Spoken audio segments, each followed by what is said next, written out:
Hi, I'm Pedro da Costa, editorial fellow here at the Peterson Institute for International Economics. I'm joined by Jacob Kirkegaard and Gary Hufbauer, both senior fellows here, to talk about the Apple and Ireland tax affair. So my question to you, Jacob, is the EU unfairly targeting Apple in this particular instance? Or is this a case where Apple and Ireland really did kind of cut a backdoor deal that undermined EU regulations? Well, I mean, we'll have to see what the European Court of Justice says, but certainly the Commission alleges and has ruled that, in their opinion, the Irish government cut a special so-called selective tax ruling deal for Apple that basically allowed it to pay no tax at all on all the non-Irish revenue that the company had in the EU, and thereby bestowing an illegal state aid benefit through these preferential tax arrangements to the company, and that's illegal. And that's why they have now been asked to repay potentially all the way up to $14 billion.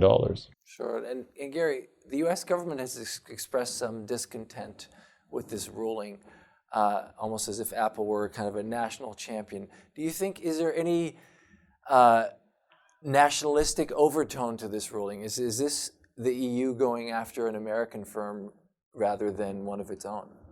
Well, there's that, but more importantly, it's a huge power grab by the Commission, and it's also obviously a huge money grab by the Commission, not for itself, but to get money from Apple and back into Ireland, which has little or no precedent in European law. Now, this will finally get to the European Court of Justice, and they can, of course, decide, just like the Supreme Court decides in this country, whether this is appropriate or not.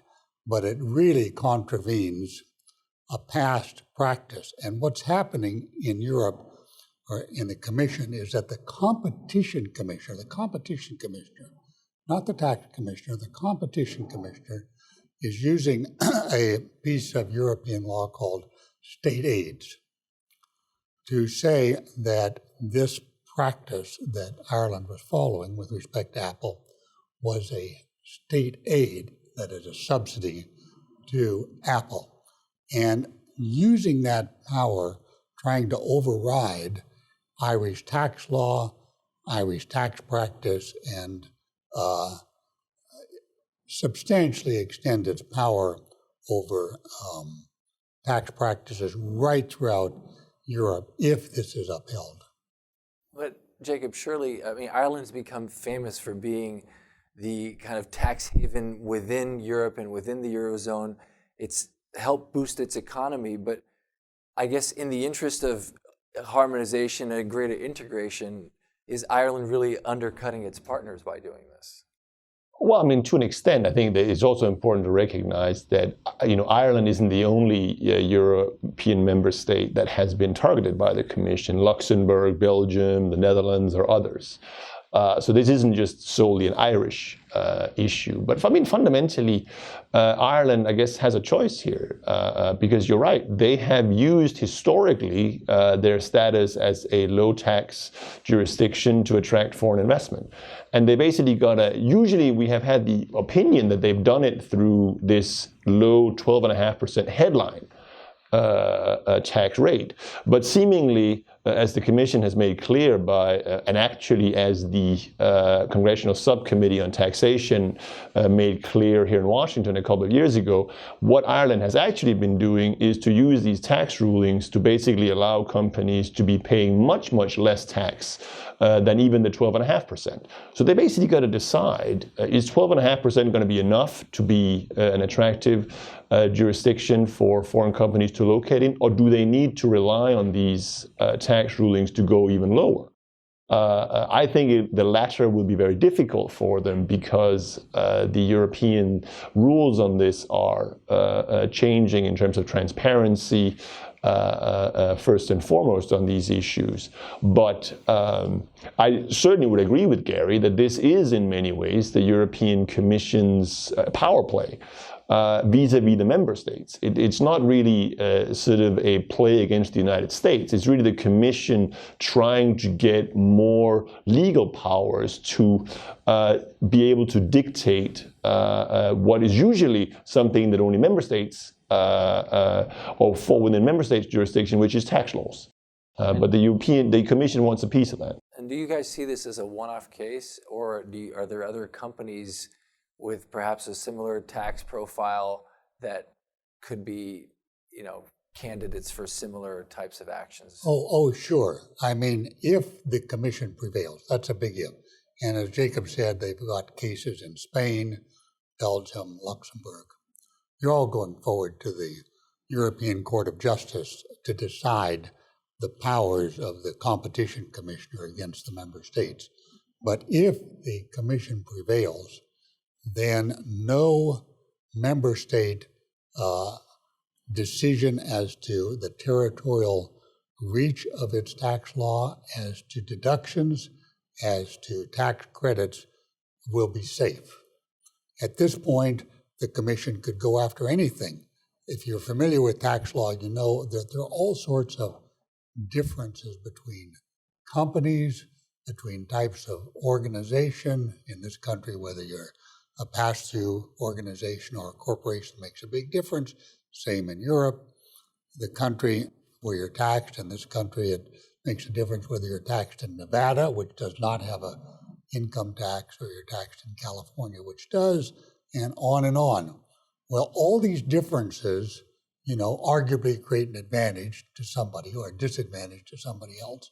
And all of them could be attacked by the competition commissioner in the fullness of time. Obviously not right away, but in the fullness of time if allowed to go forward. So any foreign company or any company which was thinking it could rely on a tax ruling, and rulings are given to companies to provide legal certainty as to how the member state tax authorities will tax them in the future, would not have that legal certainty.